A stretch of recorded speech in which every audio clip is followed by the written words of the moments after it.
আল্লাহ যতটুকু হালাল করেছেন এর বাইরে যদি তুমি যাও তাহলে তুমি সীমা লঙ্ঘনকারী।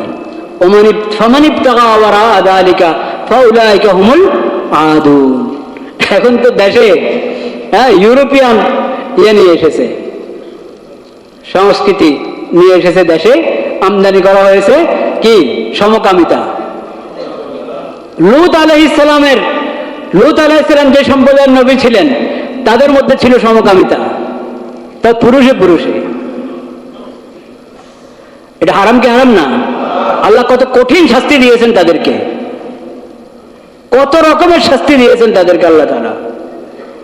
এখন এই দেশে নিয়ে এসেছে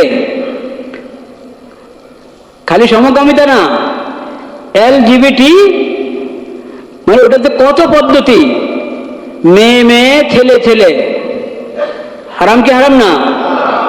কত বড় কবিরা গুনাহ, অনেক বড় কবিরা গুনাহ। আচ্ছা, তা না শুধু ছেলে, আল্লাহ বানিয়েছেন তাকে ছেলে, সে দাবি করে সে নাকি মেয়ে।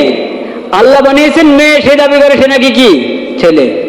এরকম বানানো মন গড়া মেয়ে আসলে ছেলে, আরেক মেয়ের সাথে সম্পর্ক রাখবে, বলেন নাউযুবিল্লাহ। মন গড়া ছেলে আসলে মেয়ে, কার সাথে সম্পর্ক রাখবে? আরেক। বেশ, মানে সমকামিতার এখন নতুন নতুন প্রকার হয়ে গেছে, এই জন্য যে পুরুষ আর পুরুষ থাকে নাই, মেয়ে আর কি থাকে নাই, মেয়ে থাকে নাই। এটাতে আপনারা রাজি আছেন? ছেলেরা মেয়ে হয়ে যাবে, মেয়েরা ছেলে হয়ে যাবে, এটাতে রাজি আছেন? এটা কি আল্লাহর সাথে যুদ্ধ ঘোষণা কিনা? যেটা আল্লাহর সাথে যুদ্ধ ঘোষণা, এটা যে দেশে থাকবে এই দেশের মধ্যে সম্ভব শান্তি আসা? তো এই দেশটা এরকম হচ্ছে, এই দেশটা এরকম হচ্ছে।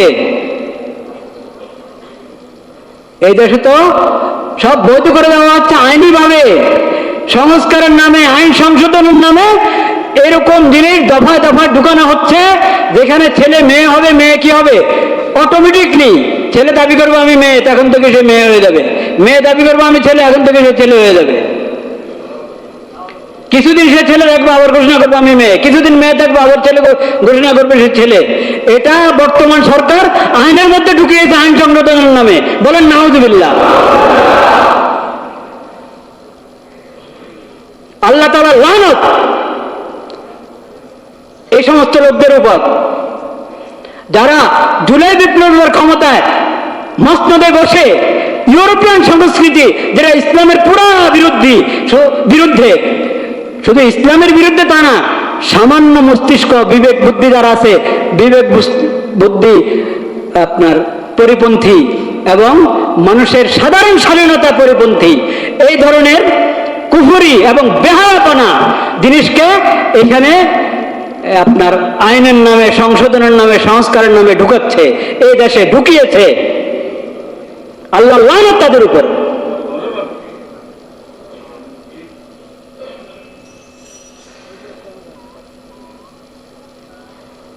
সরকারি মসনদ বললে সরকার হয় না, বুঝতে হবে সামনে কারা আসছেন, তাদেরকে এটা বুঝতে হবে।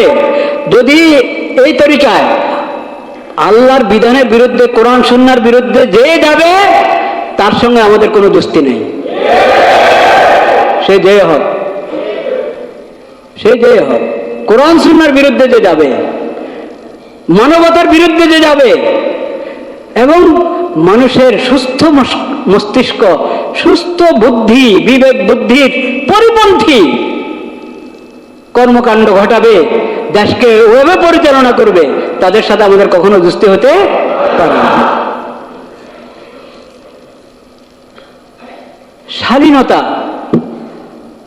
হায়া, লজ্জা সব কিছু বরবাদ করে দিচ্ছে, ভুল ধারণার ইসলাম করছে। এখন দেখেন অষ্টম শ্রেণী 9 এবং 9-10 ইংরেজি বই, দুষ্টামিটা দেখেন, বাংলা বইতে হলে তাড়াতাড়ি ধরা পড়বে হয়তো, ইংরেজি বইতে গিয়ে LGBT এগুলো ঢুকাচ্ছে এখানে সিলেবাসের বইতে। আরে সিলেবাসের বইতে শেখ হাসিনা ঢুকাক আর ডক্টর ইউনূস ঢুকাক, যে ঢুকাবে সিলেবাসের বইতে বেঈমানির কথা, বেহায়া এবং বেরাদা অশ্লীলতার কথা, তাদের সাথে আমাদের কোনো দোস্তি নেই। ওই জমানার বিগত 17 বছরের বইতে যত কুফরি আছে ওগুলো কুফরি কি কুফরি না? ওগুলো মুসলমান সন্তানদেরকে শেখানোর কোনো বৈধতা আছে? ওগুলোর বেহায়াপনা ওগুলো মুসলিম সমাজের মধ্যে প্রচার করার কোনো সুযোগ আছে? এমনকি অন্য ধর্মের লোকেরাও কি বেহায়াপনা পছন্দ করে? বেহায়াপনা তোমরা সিলেবাসের বইতে ঢুকাবা। শ্রমিক আইনের সংশোধন করেছে, শ্রমিক আইনের সংশোধন করতে গিয়ে ওইখানে এলজিবিটি ঢুকাচ্ছ কেন? শ্রমিক আইনের সংশোধনের মধ্যে শ্রমিকদের হক দেওয়ার ব্যবস্থা করো। শ্রমিকদের কত কষ্ট ওগুলো দূর করছো না, মালিকরা কত পেরেশানিতে আছে ওগুলো দূর করছো না। এখানে ইউরোপিয়ান সংস্কৃতি ঢুকে শ্রমিক আইন সংশোধনের নামে এখানে এলজিবিটি সমকামিতা তুমি ঢুকাচ্ছ। মানুষ তো বেখবর, খবরও রাখে না দেশে কি হচ্ছে। যে সরকার আসবে তাদের কাছে আমরা চাই মানুষের বিবেক বুদ্ধির কি করেন, বিবেক বুদ্ধির এই এহতেরাম, বিবেক বুদ্ধির এহতেরাম করেন, সম্মান রক্ষা করেন বিবেক বুদ্ধির, মানুষের হায়া এবং শালীনতার লাজ রক্ষা করেন, সম্মান রক্ষা করেন, আল্লাহর দেওয়া শরীয়তের সম্মান রক্ষা করেন, কোরআন সুন্নাহর সম্মান রক্ষা করেন। এটা তাওহীদের মাটি, মুমিনদের মাটি, মুসলিমদের মাটি। এখানে অমুসলিমরাও শান্তিতে থাকবে যদি আপনি এখানে ইসলামের বিধান চালু করেন, নতুবা অমুসলিমরা শান্তিতে থাকতে পারবে না। মুসলমানদের তো ইসলাম বরবাদ করেই দিয়েছেন, আপনারা ঈমান বরবাদ করেই দিয়েছেন। যত ধরনের জালিয়াতি আর প্রতারণা এই পর্যন্ত করা হয়েছে।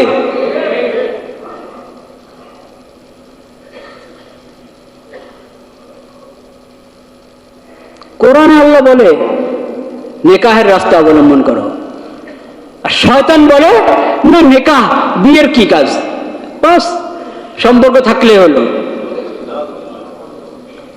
সেই শয়তানের মন্ত্র এটাকে আমাদের সংবিধানে ঢুকাচ্ছ, এটাকে আমাদের আইনে ঢুকাচ্ছ, কখনো ছাড় পাবে না। আরে এই দুনিয়া তো শেষ না। জুলাই বিপ্লব কি হাসিনার বিরুদ্ধে না অন্যায়ের বিরুদ্ধে? এটা কি হাসিনার বিরুদ্ধে না অশ্লীলতার বিরুদ্ধে?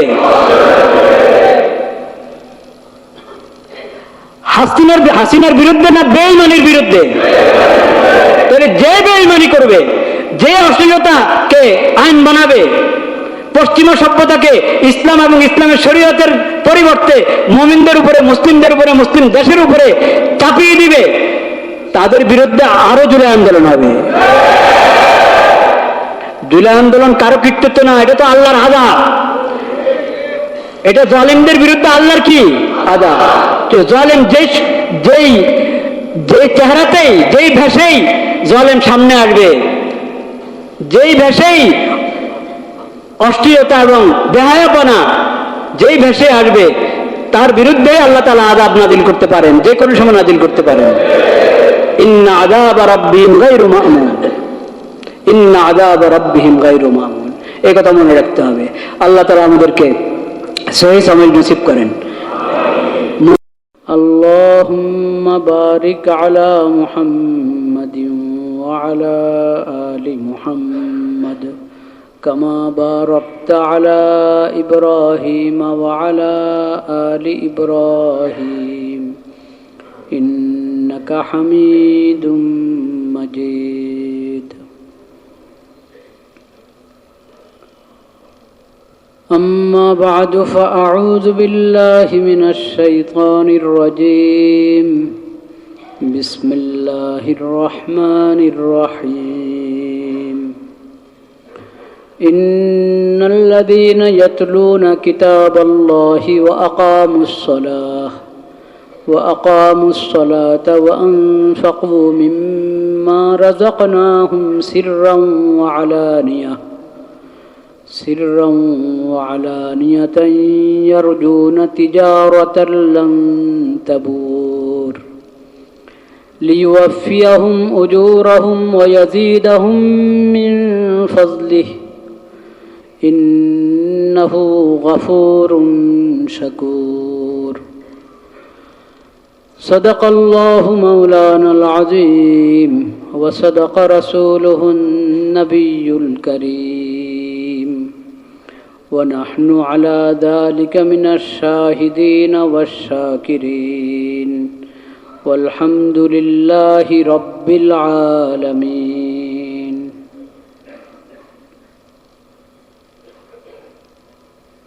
আমরা গত 2-3 জুমা থেকে সালাত সম্পর্কে, সালাতের গুরুত্ব এবং সালাত আদায় করার পদ্ধতি বিষয়ে আলোচনা করছিলাম।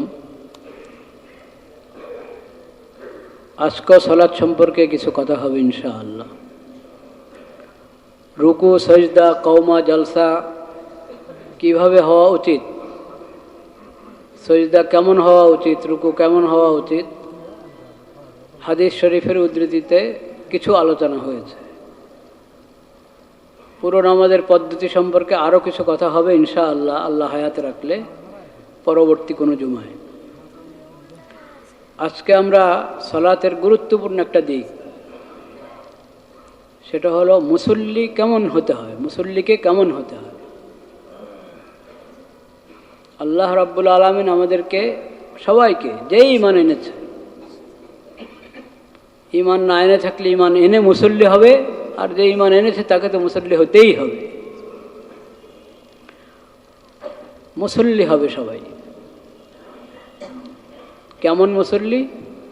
নিয়মিত মুসল্লি এবং সুন্দর মুসল্লি। ভালো সালাতটা সুন্দরভাবে আদায় করবে, ভালোভাবে আদায় করবে।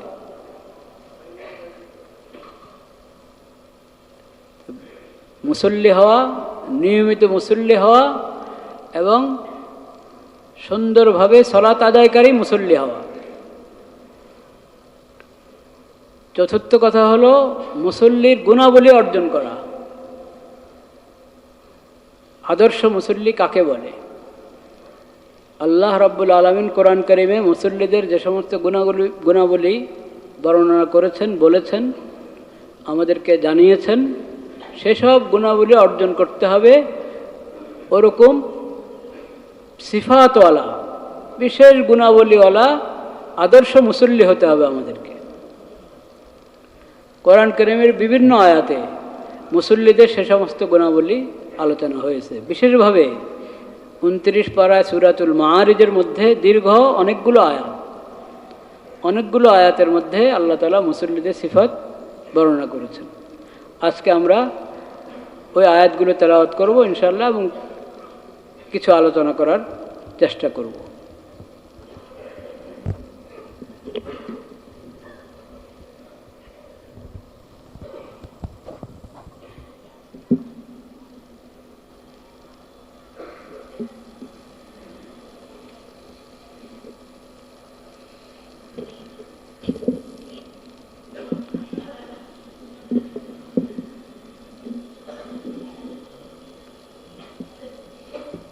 بسم الله الرحمن الرحيم.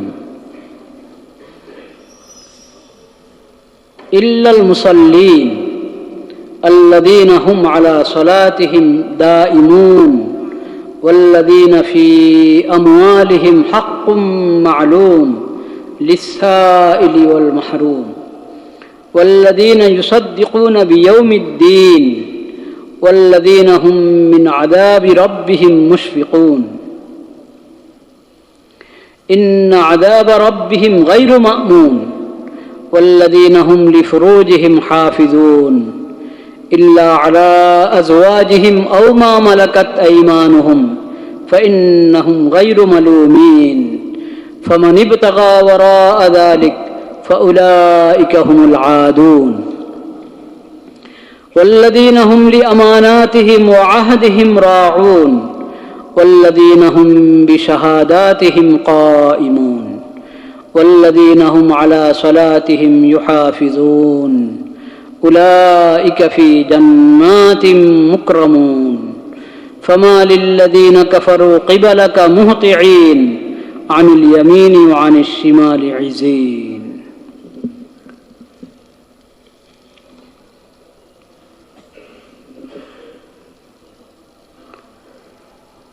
লা ইলাহা ইল্লাল্লাহ।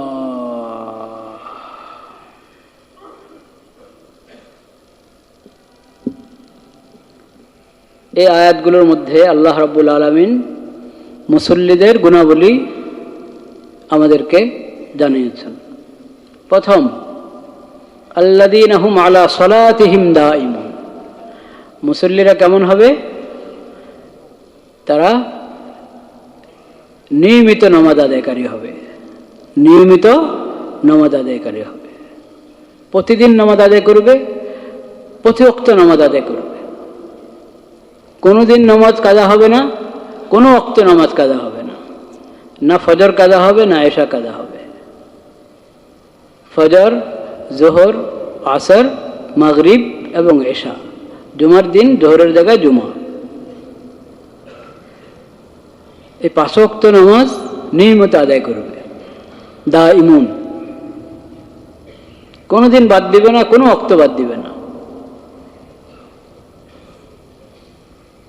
আমাদের একটা দেশে একটা রেওয়াজের মতো হয়ে গেছে, মাগরিবের নামাজে মুসল্লি একটু বেশি হয় মসজিদে, ফজরে একেবারে কম হয়। মুসল্লি তো তারাই।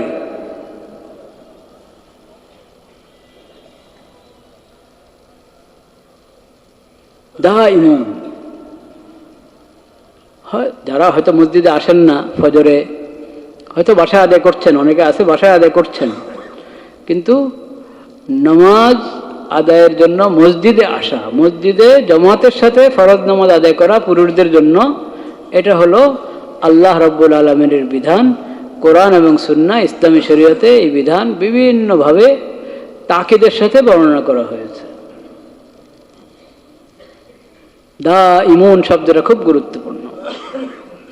কোনোদিন নামাজ বাদ যাবে না, এক ওয়াক্ত নামাজও বাদ যাবে না। এইভাবে নিয়মিত মুসল্লি হবে, পাকা মুসল্লি হবে।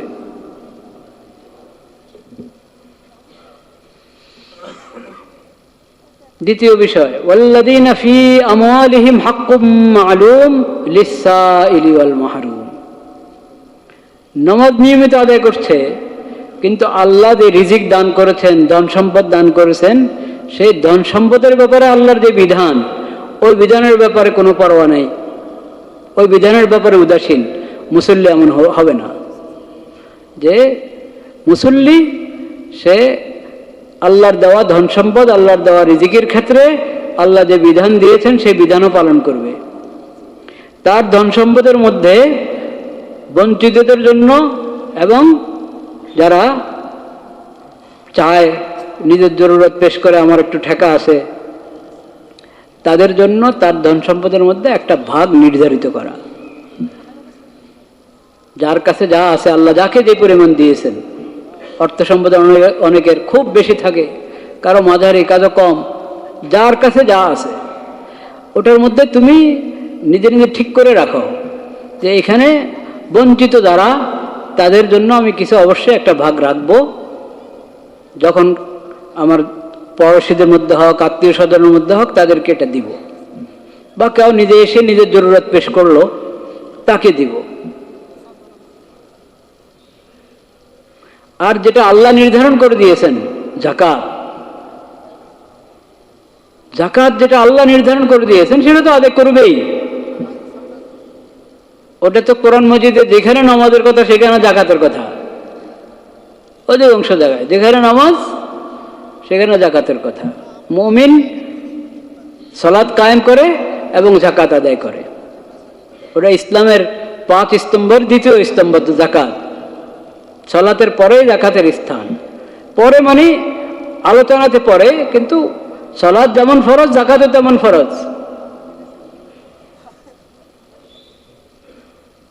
এটা ঈমানের আলামত, ইসলামের আলামত, ইসলামের প্রতীক সালাত এবং যাকাত। রমজানের রোজা, হজ, কালিমা, কালিমা, নামাজ, রোজা, হজ এবং যাকাত, এগুলো সব ইসলামের প্রতীক, শাআইরে ইসলাম বলা হয়। তো যাকাত তো নির্ধারিত আল্লাহর পক্ষ থেকে। যার যাকাত ওয়াজিব হয় পরিমাণ, যাকাত ফরজ হয় পরিমাণ সম্পদ যার কাছে আসে, সে তো প্রতি বছরে নিয়মিত যাকাত আদায় করবে, বছরে একবার।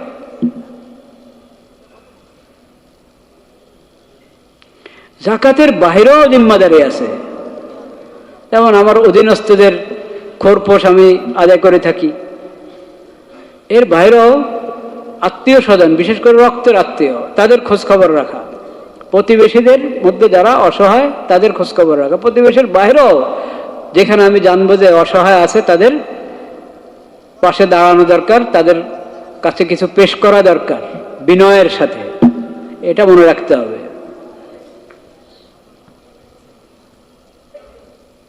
এই যে ধন সম্পদ, আল্লাহ বলেছেন ফি আমওয়ালিহিম, তাদের মালের মধ্যে, তাদের সম্পদের মধ্যে প্রার্থনাকারীর জন্য এবং বঞ্চিতের জন্য কি আছে? ভাগ আছে, একটা হিস্সা আছে, হক আছে। হক নাম দিয়েছেন আল্লাহর। এই জন্য হাদিস শরীফে বলা হয়েছে ইন্না ফিল মালি লাহাক্কান সিওয়া যাকাত। যাকাত তো ওটা ফরজ, ওটা তো একবার নির্ধারিত ফরজ। যাকাতের বাইরেও সম্পদের মধ্যে আরো হক কি আছে, বিভিন্নভাবে বিভিন্ন হক আছে, সেটার মাসালাগুলো আমরা জেনে নেওয়া দরকার। এখানে মূলনীতিটা আল্লাহ তাআলা বলে দিয়েছেন ওয়াফি আমওয়ালিহিম হাক্কুম মালুম লিসসাইলি ওয়াল মাহরুম।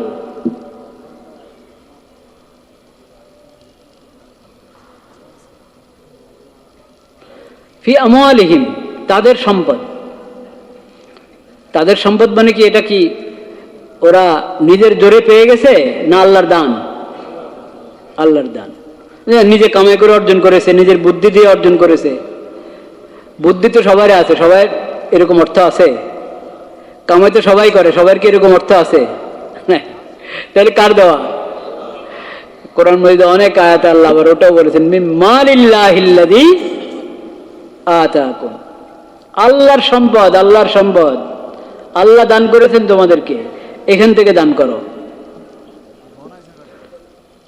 এটা তো আল্লাহর মেহেরবানি, আল্লাহর দয়া যে আল্লাহ তোমাদের মালিকানা, তোমাদের মালিকানা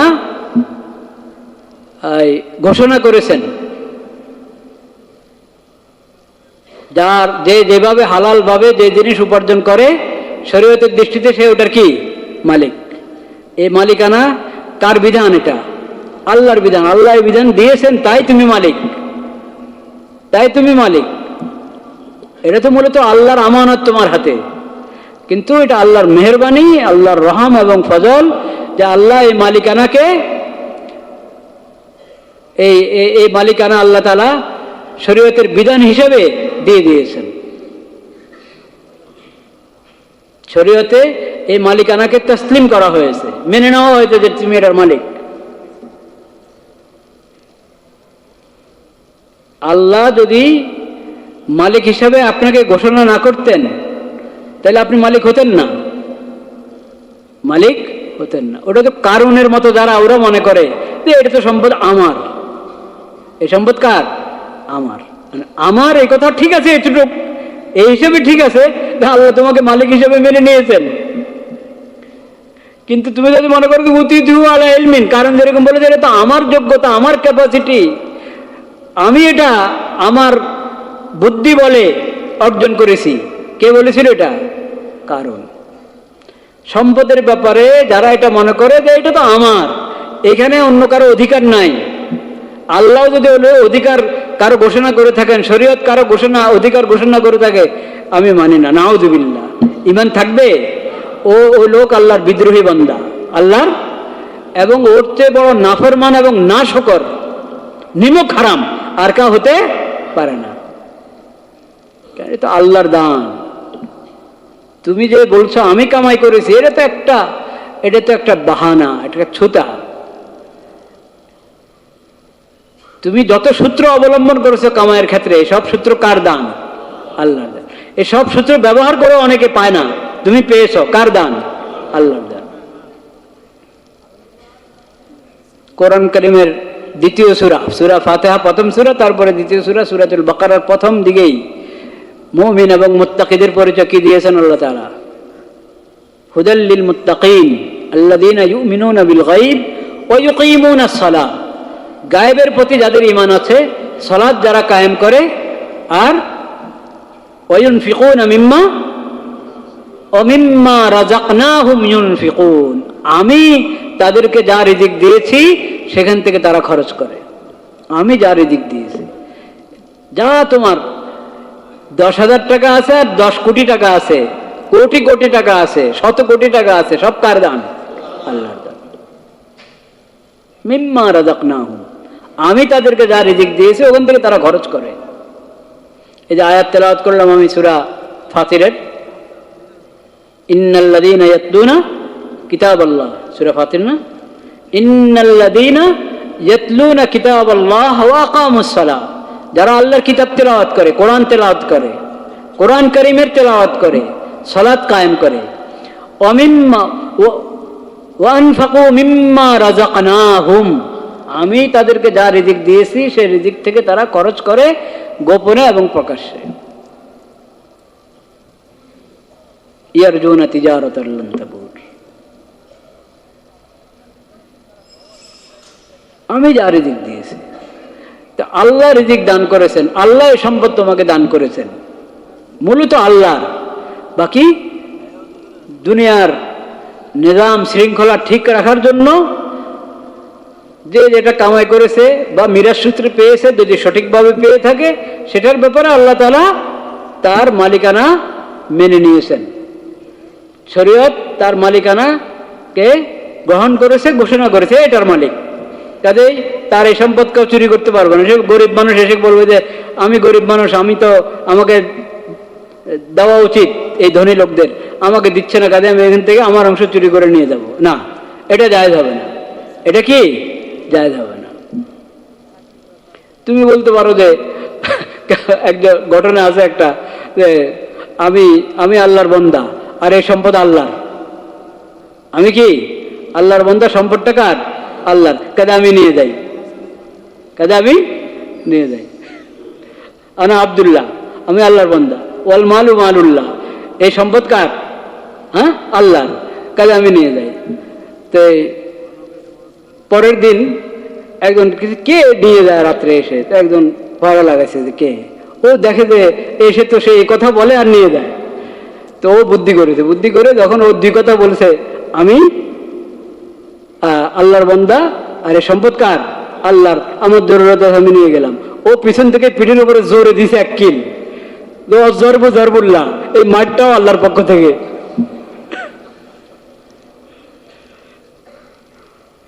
তো অন্যায় ভাবে আল্লাহর নাম ব্যবহার করলে তো অবৈধ জিনিস কি বৈধ হয়ে যাবে নাকি? আল্লাহ দিয়েছেন তাকে, এখন তুমি তার থেকে নিতে হলে নিয়মমতে নিতে হবে। চুরি করে নিতে পারবে না, ডাকাতি করে নিতে পারবে না, আত্মসাৎ করতে পারবে না। আল্লাহ এই সম্পদ যার হাতে আমানত রেখেছেন তাকে মালিক বানিয়েছেন, তাকে বলছেন আল্লাহ তাআলা তুমি খরচ করো, খরচ করা তার দায়িত্ব। এখন খরচ করছে না, তাকে বোঝাও, দ্বীনের কথা বোঝাও, ঈমানের কথা বোঝাও। হ্যাঁ, এই সম্পদ তুমি, তোমার যখনই চোখ বন্ধ হবে সব সম্পদ থেকে যাবে, একটা কিছুই যাবে না কবরে, কিছুই যাবে না কবরে, তোমার সঙ্গে তোমার আমল যাবে। সে আমল কি? তো এখন থেকে আখিরাতের জন্য জমা করো। আখিরাতের জন্য জমা করার তরিকা হলো আল্লাহ যা দান করেছেন এখান থেকে কি করো? সদকা করো, দান সদকা করো।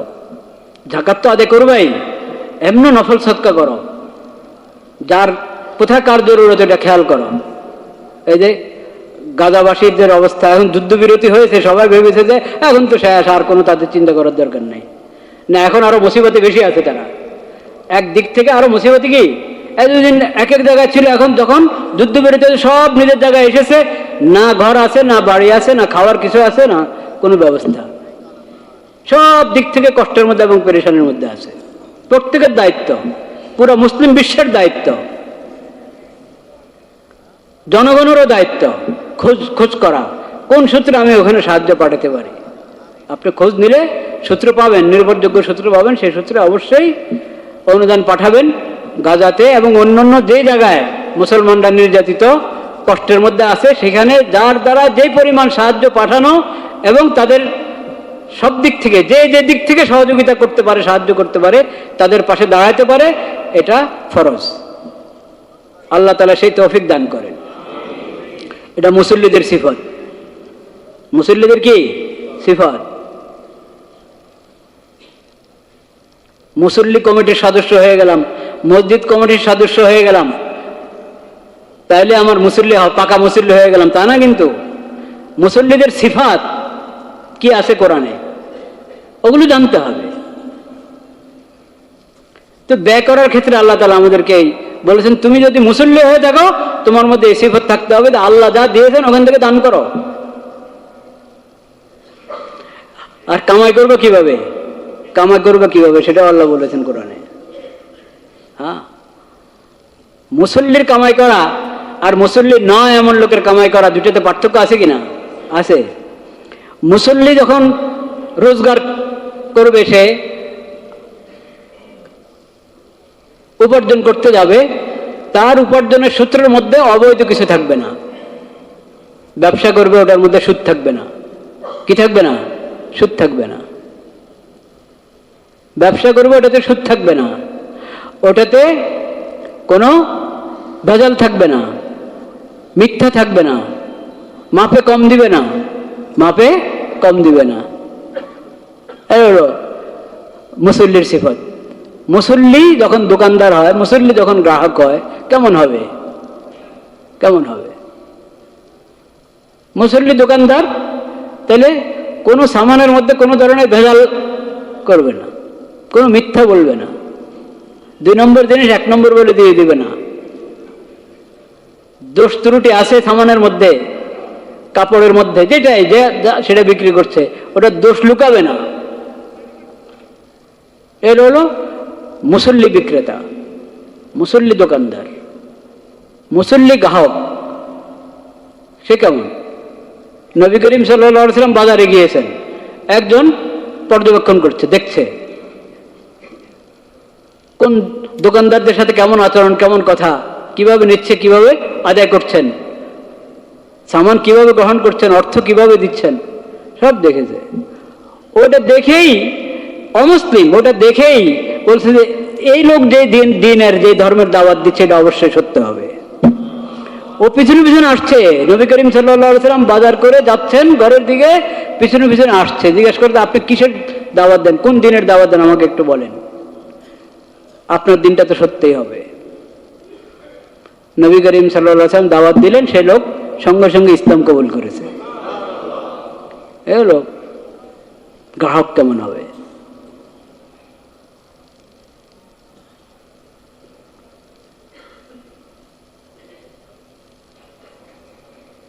শোয়েব আলাইহিস সালাম এর জমানায়, এখন তো এটা এই মুসিবত ব্যাপক, তখন একটা বিশেষ গোষ্ঠীর মধ্যে এই মুসিবতটা ছিল, অন্য জায়গা ছিল না। এই জুলুম কি, মাপে কম দেওয়া, নিজে উসুল করবে একবারই কাটা কাটায় উসুল করে, দেওয়ার সময় বিভিন্ন ছুতা অবলম্বন করে মাপে কম দেওয়া। এই ব্যাধি ছিল শোয়েব আলাইহিস সালাম নবী হিসেবে যাদের মাঝে এসেছিলেন, সেই গোত্রের মধ্যে, সেই সম্প্রদায়ের মধ্যে এই মুসিবতটা ছিল। ওরা এই ব্যাধিতে, এই অপরাধে ওরা প্রসিদ্ধ ছিল। শোয়েব আলাইহিস সালাম তাদেরকে বললেন যে দেখো, তুমি গ্রহণ করার সময় যেরকম পুরোপুরা গ্রহণ করো, দেওয়ার সময় তোমাকে পুরোপুরা দিতে হবে, যথাযথ দিতে হবে, একটু কম করতে পারবে না, একটু কম করতে পারবে না। তো তারা কি বলেছে শুনেছেন? ও বুঝছি, আপনি মুসল্লি, তো আপনি কি অমুসলিম, তারা ইসলামের দাওয়াত কবুল করছে না। আসলাতুকা তা'মুরুকা, আপনার সলাত আপনাকে এটা বলে না, আপনার সলাত আপনাকে এই কথা বলে যে আপনি আমাদের পিছনে লেগে আছেন, মাপে কম দিতে পারবো না, মাপে কম দিতে পারবো না। এটা তো আপনার সলাতের শিক্ষা, আমরা বুঝি। তো সলাতের শিক্ষা এটা কাফেররাও বুঝে, এটা সলাতের শিক্ষা। তো ওরা তো অবজ্ঞা করে বলছে, উপহাস করে বলছে যে সলাতের শিক্ষা, আমরা মুসল্লিও বনবো না, আমাদের সলাতের এই শিক্ষাও দরকার নাই, বলেন নাউজুবিল্লাহ। তখন ইসলামের নূর খুঁজে পাওয়া যায় না। তখনও একটা সম্প্রদায় রোগ এবং ব্যাধির ক্ষেত্রে মুসুদ ছিল, ব্যাপকভাবে অমুসলিমদের মধ্যে এই সমস্যা ছিল, ওই কথা তো ইতিহাসে পাই না আমরা। এদের কথা বলা হয়েছে, এদেরকে এই নবী, আল্লাহর নবী বুঝাচ্ছেন, হেদায়েতের পর হেদায়েত দিয়ে যাচ্ছেন, নসিহতের পর নসিহত দিয়ে যাচ্ছেন। তারা বলে আপনার সলাতে যত বেজার লাগাছে আমরা বুঝি, এই সলাতের কারণেই এখন আমাদেরকে এই মাপে কম দিতে নিষেধ করেন, এই সলাতের কারণে আমাদেরকে মূর্তি পূজা থেকে আপনি নিষেধ করেন, আল্লাহ ছাড়া অন্য মাহবুদের ইবাদত করতে আমাদেরকে নিষেধ করেন এই সলাতের কারণেই। এই দেখেন তাহলে মুসল্লি কি হতে হবে?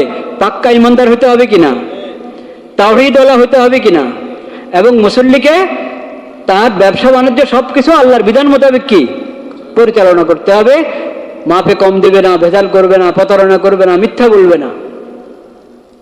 গ্রাহক আদর্শ গ্রাহক হবে, ব্যবসায়ী এবং বিক্রেতাও কি আদর্শবান হবে।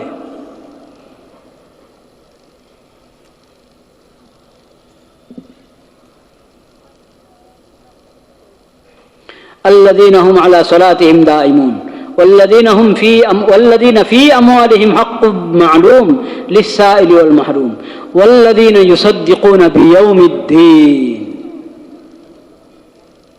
মুসল্লিকে যার আখিরাতের প্রতি বিশ্বাস আছে, বিচার দিবসের উপরে যার কি আছে বিশ্বাস আছে, বললো মুসল্লি। আখিরাতকে মানে না, সে আবার কি মুসল্লি হবে? দেখা দেখি মুসল্লি, দেখা দেখি, আচ্ছা সবাই যাচ্ছে আজকে ঈদের দিন, যায় আমিও যাই, সবাই যাচ্ছে আজকে শুক্রবার, 8 কি নামাজ, সাল কি নামাজ, খাট কি নামাজ, 8 কি নামাজ, নামাজের বিভিন্ন বছরে একবার, এই 2 ঈদে গেলাম, বাস আলহামদুলিল্লাহ হয়ে গেল, ঈদ টু ঈদ, মাঝখানে আর নামাজের কোনো গুরুত্ব নেই। আর জানাজার নামাজে উপস্থিত হবে, নিজের আত্মীয় স্বজন কারো ইন্তেকাল হয়েছে, বন্ধু বান্ধব কারো ইন্তেকাল হয়েছে, জানাজাতে উপস্থিত ছিলেন, কিন্তু ফরজ নামাজের খবর নেই। যেদিন জানাজা পড়ছে ওই জন্য দেখা যায় ফরজ নামাজ বাদ যাচ্ছে। সমাজে এরকম লোক আছে কিনা? এই যে খাটের নামাজ, খাট কি নামাজ, 8 কি নামাজ, বন্ধু ছোটকালের বন্ধু, এখন বন্ধু তো তবলিগে গিয়ে মাশাআল্লাহ পুরা মুসল্লি হয়ে গেছে।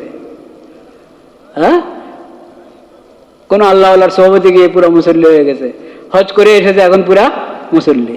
উনি তো আগের অবস্থানে আছে, আগের জায়গায়। এখন বন্ধুর সাথে দেখা হয়ে গেছে একবার, বন্ধু হাত ধরে, আরে বন্ধু এতদিন পরে দেখা হলো, হ্যাঁ, তা এখন বন্ধু আদান হলো তো মসজিদে এসেছে, বন্ধুর সঙ্গে সেও চলে এসেছে। এটা খারাপ না, এটাও ভালো, এটাও কি ভালো, কিন্তু ওই বন্ধুর সঙ্গে আসলাম একবার, আর খবর নেই। এটা হলো আটকা পড়ার কারণে নামাজ পড়লাম, বুঝতে পেরেছেন তো? 8 কি নামাজ, খাট কি নামাজ, সাল কি নামাজ, 8 কি নামাজ, 8 অষ্টম দিন মানে জুমার দিন, সপ্তাহে একদিন শুধু জুমা, আর খবর নেই। আল্লাহ এরকম মুসল্লি হতে বলেছেন আমাদেরকে, নিয়মিত মুসল্লি হতে হবে, কোনোদিন বাদ যাবে না, কোনো ওয়াক্তে বাদ যাবে না, এবং চেষ্টা করবো মসজিদে জামাতের সাথে পড়তে। আল্লাহ তৌফিক দান করেন। তো ইয়াউমুদ্দিন, যার আখিরাতের প্রতি বিশ্বাস আছে, হিসাব কিতাবের প্রতি বিশ্বাস আছে, যেদিন সব আমলের হিসাব দিতে হবে আল্লাহর দরবারে দাঁড়িয়ে, একটা দিন আসছে, নাকি এটা কোনো মিস আছে? না, আসছে। ওটার যার প্রতি ঈমান আছে, বিশ্বাস আছে, এবং এই বিশ্বাস যে জাগ্রত রাখে, মুসল্লিকে এমন হতে হবে, এমন মুসল্লি হও যে আখিরাতের কথা, আখিরাতের ফিকির তোমার মাথায় সবসময় সাওয়ার থাকে, দিল দামাগে ওটা তাজা থাকে, জাগ্রত থাকে, এমন মুসল্লি হও, এমন মুসল্লি হও। আখিরাতের বিশ্বাসী মুসল্লি আর নামের মুসল্লিতে আসমান জমিনের পার্থক্য।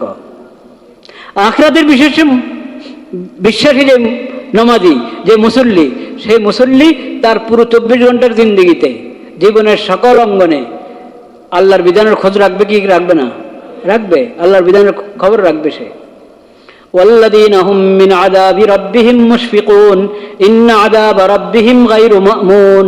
এমন মুসল্লি হও যে আল্লাহর বিধান লঙ্ঘন করলে আল্লাহ শাস্তি, যে কোনো সময় আল্লাহ শাস্তি দিতে পারেন। দুনিয়ার শাস্তি মিস হলে আখিরাতের শাস্তি কি হবে না? মিস হবে না। এই ভয়ে থাকে, রে আল্লাহর সামনে তো আমাকে দাঁড়াইতে হবে। আদর্শ মুসল্লিকে সবসময় ভয় থাকে, আল্লাহর সামনে আমাকে দাঁড়াইতে হবে। এইখানে আমাকে কেউ ধরতে পারছে না, কেউ কিছু বলতে পারছে না, আমার বাহাদুরি, আমি ওই দলের এই, তমুক দলের এই, বা আমার এই আছে সেই আছে, আমাকে ভয় কিছু বলে না। কিন্তু এটা কয়দিন থাকবে? এটা কয়দিন থাকবে? কবরে যাবে এরা।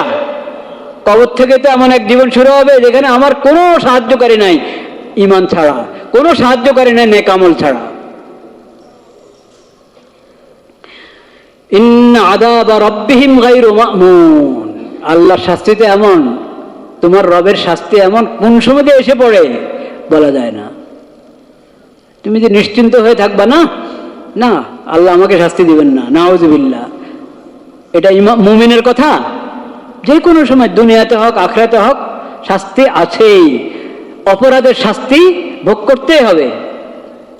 ওয়াল্লাযীনা হুম লিফুরুজিহিম হাফিজুন ইল্লা আলা আজওয়াজিহিম আও মা মালাকাত আইমানুহুম ফাইন্নাহুম গায়রু মালুমিন ফামান ইবতাগা ওয়ারা যালিকা ফাউলাইকা হুমুল আদুন। মুসল্লি কারা? যারা নিজের চারিত্রিক পবিত্রতার খেয়াল রাখে, লজ্জাস্থানের হেফাজত করে।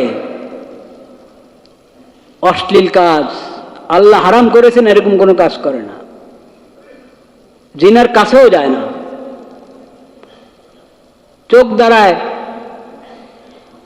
এমন দৃশ্য দেখবে যেটা দেখা যায় নাই, এই কাজও করে না। কানের হেফাজত করে, চোখের হেফাজত করে, মুখের হেফাজত করে,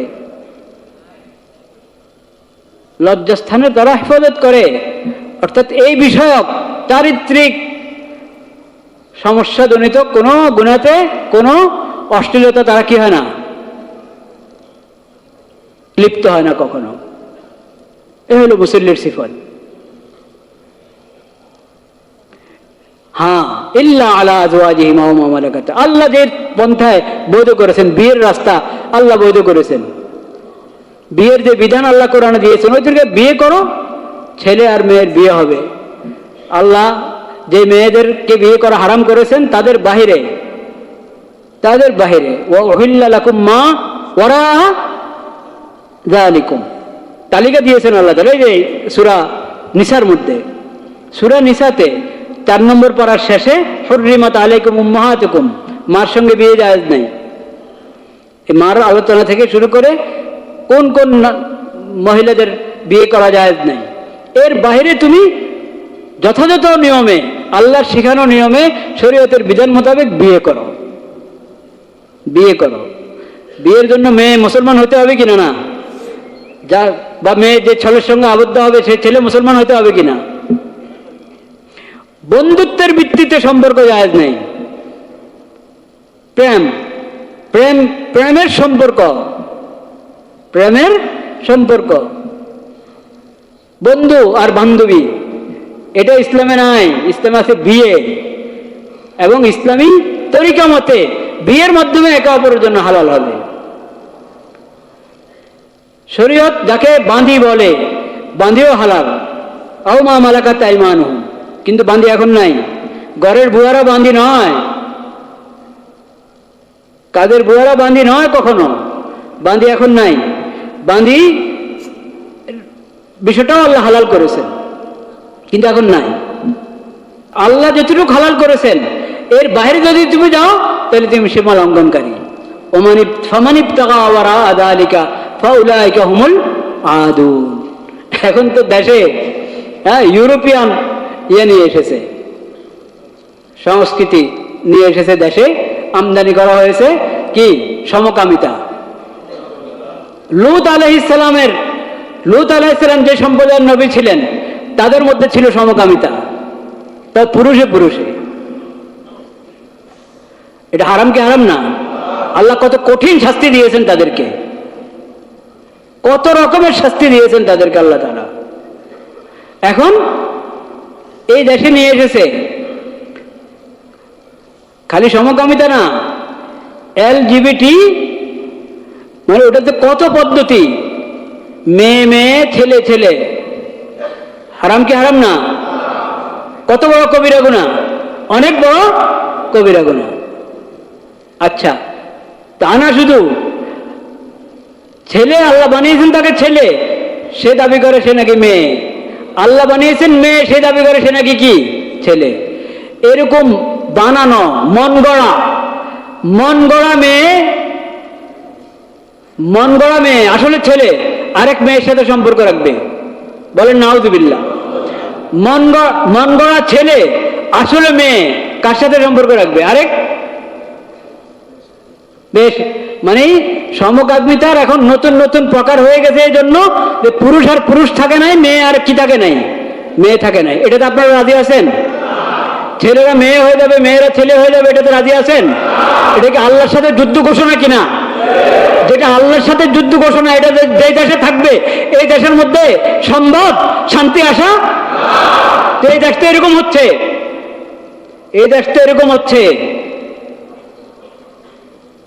এই দেশে তো সব বৈধ করে দেওয়া হচ্ছে আইনি ভাবে, সংস্কারের নামে, আইন সংশোধনের নামে এরকম জিনিস দফায় দফায় ঢুকানো হচ্ছে, যেখানে ছেলে মেয়ে হবে, মেয়ে কি হবে অটোমেটিকলি। ছেলে দাবি করবো আমি মেয়ে, তখন থেকে সে মেয়ে হয়ে যাবে, মেয়ে দাবি করবো আমি ছেলে, এখন থেকে সে ছেলে হয়ে যাবে। কিছুদিন সে ছেলে দেখবো, আবার ঘোষণা করবো আমি মেয়ে, কিছুদিন মেয়ে দেখবো, আবার ছেলে ঘোষণা করবে সে ছেলে। এটা বর্তমান সরকার আইনের মধ্যে ঢুকিয়েছে আইন সংশোধনের নামে, বলেন নাউজুবিল্লাহ। আল্লাহ তাআলা লানত এই সমস্ত লোকদের উপর, যারা জুলাই বিপ্লবের ক্ষমতায় মসনদে বসে ইউরোপিয়ান সংস্কৃতি, যেটা ইসলামের পুরা বিরুদ্ধে, শুধু ইসলামের বিরুদ্ধে তা না, সামান্য মস্তিষ্ক বিবেক বুদ্ধি যারা আছে, বিবেক বুদ্ধি আপনার পরিপন্থী এবং মানুষের সাধারণ স্বাধীনতা পরিপন্থী, এই ধরনের কুফরি এবং বেহায়াপনা জিনিসকে এখানে আপনার আইনের নামে, সংশোধনের নামে, সংস্কারের নামে ঢুকাচ্ছে, এই দেশে ঢুকিয়েছে। আল্লাহ লানত তাদের উপর।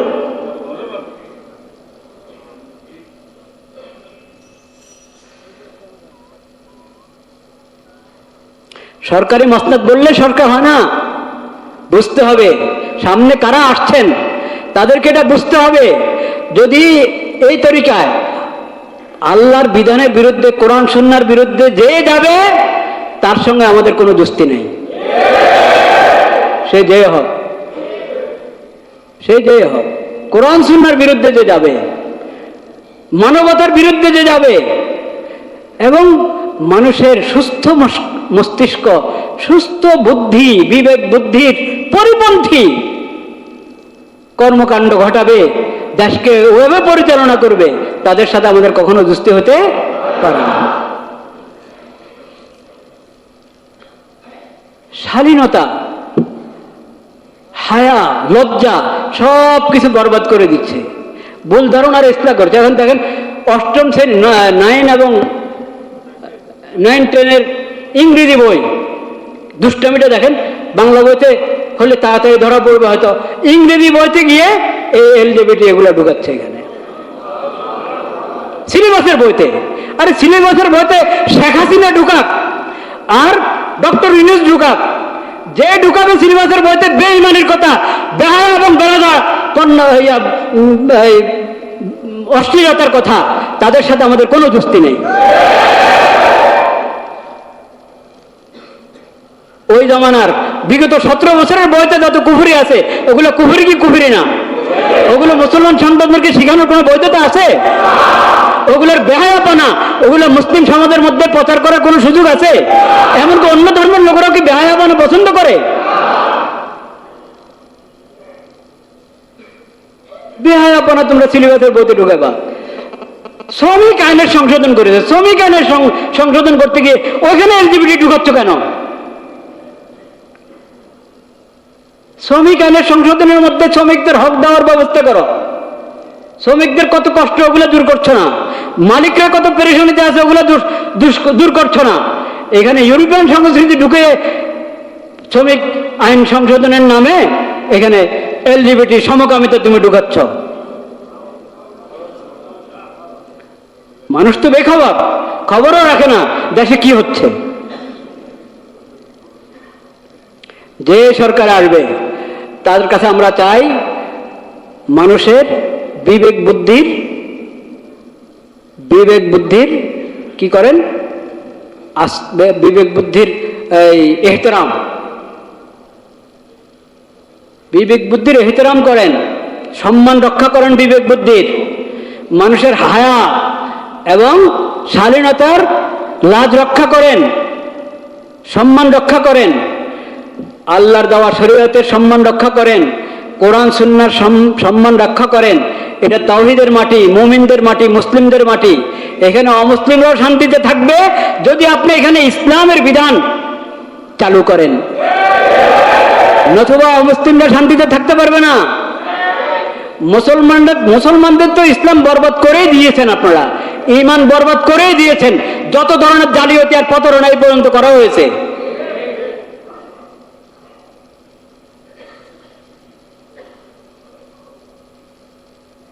কোরআনে আল্লাহ বলে নেকাহের রাস্তা অবলম্বন করো, আর শয়তান বলে না নেকাহ বিয়ের কি কাজ, বাস সম্পর্ক থাকলে হলো। সেই শয়তানের মন্ত্র, এটাকে আমাদের সংবিধানে ঢুকাচ্ছ, এটাকে আমাদের আইনে ঢুকাচ্ছ, কখনো ছাড় পাবে না। আরে এই দুনিয়া তো শেষ না। জুলাই বিপ্লব কি হাসিনার বিরুদ্ধে না অন্যায়ের বিরুদ্ধে? এটা কি হাসিনার বিরুদ্ধে না অশ্লীলতার বিরুদ্ধে?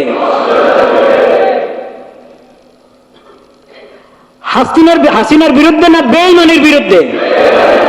তাহলে যে বেঈমানি করবে, যে অশ্লীলতাকে আইন বানাবে, পশ্চিমা সভ্যতাকে ইসলাম এবং ইসলামের শরীয়তের পরিবর্তে মুমিনদের উপরে, মুসলিমদের উপরে, মুসলিম দেশের উপরে চাপিয়ে দিবে, তাদের বিরুদ্ধে আরো জুলাই আন্দোলন হবে।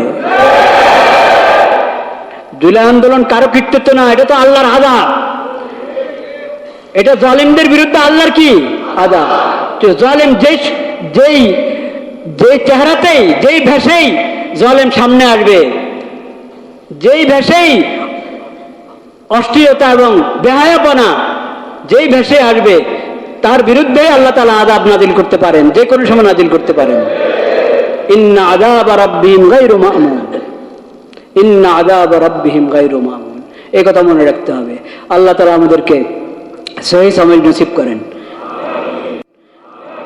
মুমিনদের, মুসল্লিদের আরো গুণাবলী আল্লাহ বলেছেন এই সূরাতেই, সামনের আয়াতগুলোতে। আল্লাহ তৌফিক দিলে, আল্লাহ হায়াত রাখলে সামনে ইনশাআল্লাহ বাকি অংশ আলোচনা হবে। ওয়া আখিরু দাওয়ানা আলহামদুলিল্লাহি রাব্বিল আলামিন। কবলাল জুমা তাদের বাকি আছে, কবলাল জুমা আদায় করি।